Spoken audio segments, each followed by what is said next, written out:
आखिर अखिलेश यादव बार बार राजा भैया को पहचानने से इनकार क्यों कर रहे हैं? आज अखिलेश यादव ने क्यों कहा कि वो इन्हें नहीं पहचानते?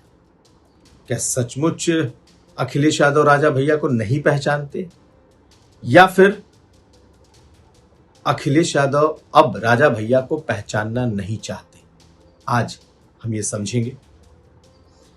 यह भी जानिए कि पहलगाम आतंकी हमले में जाति की जगह जब धर्म का नाम आया तो अखिलेश यादव ने क्या कहा, क्यों कहा? आतंक का कोई मजहब नहीं होता। तो मुख्यमंत्री ने क्या कहा? मुख्यमंत्री ने कहा हिंदू महिलाओं के सुहाग से खिलवाड़। ये खबरें आज का यूपी में। नमस्कार, मैं हूं कुमार अभिषेक, आप देख रहे हैं यूपी तक। हम हाजिर अपने न्यूज शो आज का यूपी लेकर। पहलगाम का जब हमला हुआ तो लंबा चौड़ा पोस्ट राजा भैया ने लिखा, और राजा भैया ने जब पोस्ट लिखी तो उसमें उन्होंने साफ कह दिया नीचे में अपने पोस्ट में कि आतंक का मजहब होता है। खैर, उस पर बहुत चर्चा हुई, लेकिन आज अखिलेश यादव ने भी इसी मसले पर प्रेस कॉन्फ्रेंस बुलाई थी, और इस मसले पर जब प्रेस कॉन्फ्रेंस में उनसे राजा भैया को लेकर सवाल पूछा गया तो उन्होंने साफ कह दिया बिना चेहरे पर किसी भाव के कि वो इन्हें नहीं जानते। सुनिए क्या कहा है अखिलेश यादव ने राजा भैया को लेकर।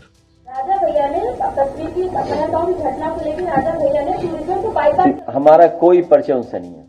तो आपने सुन लिया, क्या सचमुच अखिलेश यादव राजा भैया को नहीं पहचानते? और क्या पहली बार उन्होंने ये बात कही है? नहीं, इसके पहले बाकायदा कुंडा में जाकर अखिलेश यादव यही बात कह चुके हैं कि कौन है राजा भैया, और उस पर बहुत सियासी बवाल भी हुआ था। याद करिए, कई सालों से अखिलेश यादव और राजा भैया के जो रिश्ते हैं वो बेहद खराब रहे, बहुत तल्ख हो गए, क्योंकि अखिलेश यादव के सरकार के बाद राजा भैया ने एक तरीके से बीजेपी का साथ देने का फैसला किया, और कहीं ना कहीं वो बीजेपी के साथ हर मुद्दे पर नजर भी आए।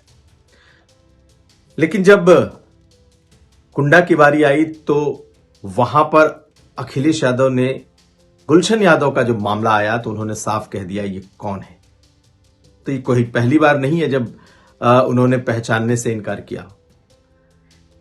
लेकिन जब पार्लियामेंट के चुनाव आए तब तो अखिलेश यादव की पार्टी ने, समाजवादी पार्टी के बड़े बड़े नेताओं ने राजा भैया को खूब पहचाना था, और तब राजा भैया से मैंने भी सवाल किया था तो उन्होंने ये कहा कि सियासत में ये सब चीजें चलती रहती हैं, और सियासत में जो संबंध हैं वो कभी ऊपर कभी नीचे होते रहते हैं।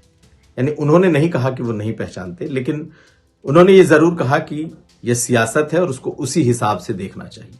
अब पहले राजा भैया को सुन लीजिए जो उन्होंने मुझसे बातचीत में कहा था। बीच में ये भी चर्चा उठी कि आपके और अखिलेश जी के जो संबंध हैं पहले कुछ काफी खराब हो गए थे, और अब दोनों के संबंध वापस पटरी पर आ गए और बेहतर हो रहे हैं। ऐसा अच्छी बात है, तल्खियां दूर होनी चाहिए, तल्खियां दूर होनी चाहिए। दरअसल 2017 के बाद से ही अखिलेश यादव और राजा भैया के संबंध खराब हो गए थे। कुंडा में अखिलेश यादव ने बिल्कुल यह तय कर लिया था कि राजा भैया को उनके ही गढ़ में हराना है। गुलशन यादव बाकायदा चुनाव भी लड़े, लेकिन वो दौर एक सियासी दौर था, यानी कि तब लड़ाई सियासत की थी, विधायकी की थी, तब लड़ाई अपने सियासी वर्चस्व की थी, और तब उस वक्त अखिलेश यादव ने राजा भैया को पहचानने से इनकार कर दिया था। लेकिन उसके बाद गंगा में बहुत पानी बह गया, या यूं कह ले गोमती में काफी पानी बह गया, और जब 2024 पार्लियामेंट का चुनाव आया तब कौशांबी से पुष्पेंद्र सरोज हो, इंद्रजीत सरोज के बेटे, जो चुनाव लड़ रहे थे, और तब इंद्रजीत सरोज ने राजा भैया से मदद मांगी, राजा भैया ने मदद दी। यही नहीं, नरेश उत्तम खुद इस चुनाव में राजा भैया की मदद लेने के लिए उनके घर गए और उनके साथ खाना भी खाया। पार्टी के सभी बड़े नेताओं ने भली भांति पहचान रहे थे कि आखिर राजा भैया और उनके वोट बैंक का महत्व और असर कम से कम उस इलाके में कितना है, और ये सार्वजनिक था, ये कोई छुपी छुपाई बात नहीं थी। तो वो दौर निकल गया, पुराना वाला दौर निकल चुका था कि अखिलेश यादव और राजा भैया की तलखी थी, और 2024 के चुनाव में एक तरीके से परोक्ष तौर पर राजा भैया ने मदद भी की थी। लेकिन अब ऐसा क्या हुआ कि पहचानने से इनकार कर दिया? दरअसल अब बात विचारों की आ गई है, और विचारों में राजा भैया बहुत आगे निकल चुके हैं। यानी कि राजा भैया के विचार समाजवादी तो दूर, राजा भैया के विचार हिंदुत्व के विचार से मेल खा रहे हैं। यहां तक कि जो अग्रेसिव हिंदुत्व के विचार हैं, राजा भैया उसके भी आगे जा रहे हैं। और उन्होंने एक लंबा चौड़ा जो पोस्ट लिखा है पहलगाम पर, ये कोई पहली बार नहीं है।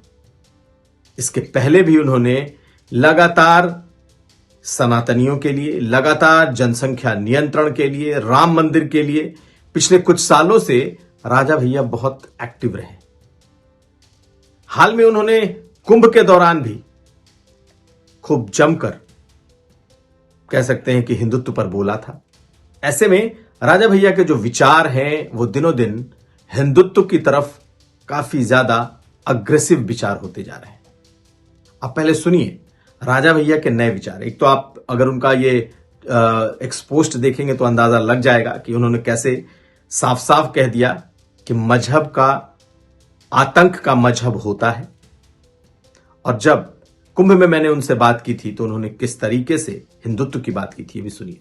ये कहा गया है कि सियासी व्यक्ति धर्मनिष्ठ नहीं होना चाहिए, तो हम सबसे पहले एक धर्मनिष्ठ हिंदू हैं, और शुरू से जिहादी आतंकवाद का लक्ष्य है हिंदुओं को मारना, काफिरों को मारना। अब इसको हम ऑन कैमरा कह रहे हैं, इसको आप भी इससे सहमत होंगे, भले ऑन कैमरा न सहमत हों। तो हिंदू होने के कारण हमारी हत्याएं हो रही हैं, हम पे हमले हो रहे हैं। तो अब अखिलेश यादव इसलिए नहीं पहचानते क्योंकि अब वो समाजवादी विचारों के नहीं रहे। कभी मुलायम सिंह सरकार में मंत्री रहे, खुद को समाजवादी कहते रहे, लेकिन अब उतने ही बड़े हिंदुत्ववादी हो चुके हैं।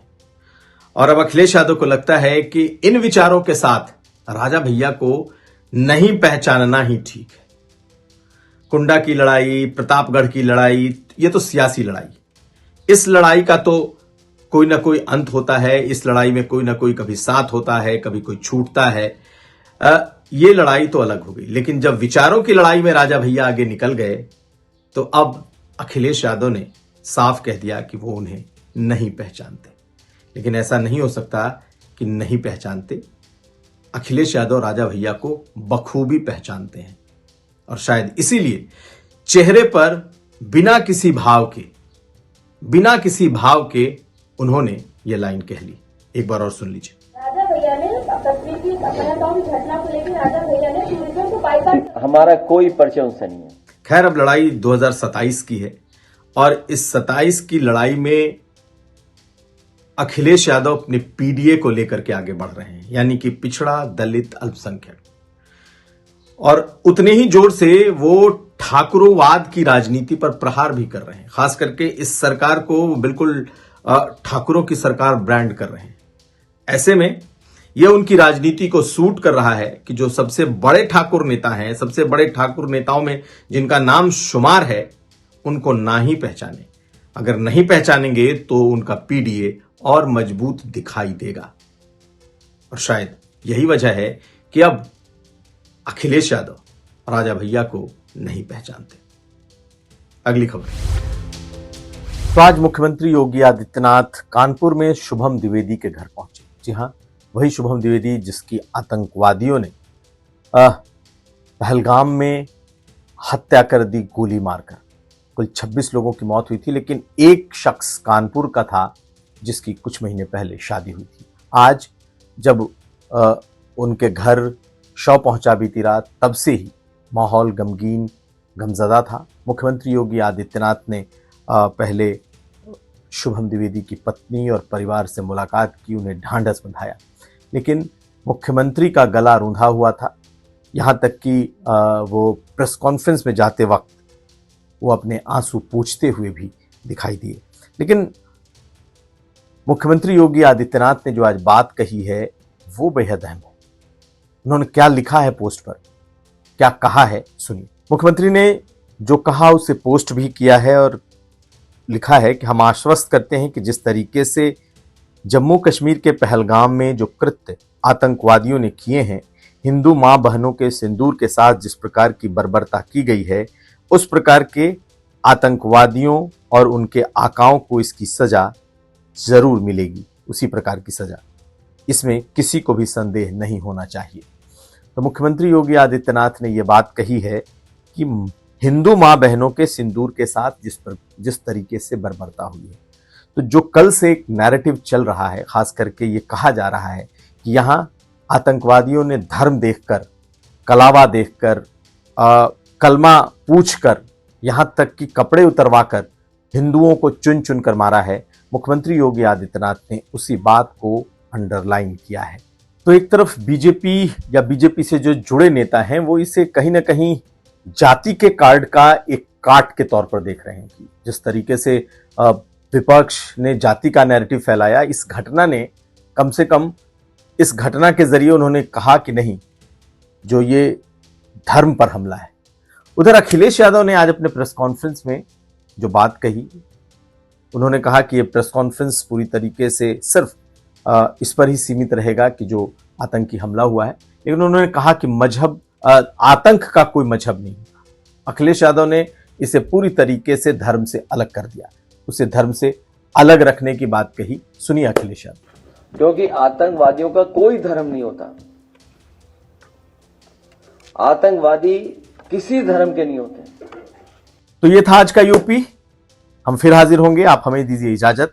देखते रहिए यूपी तक।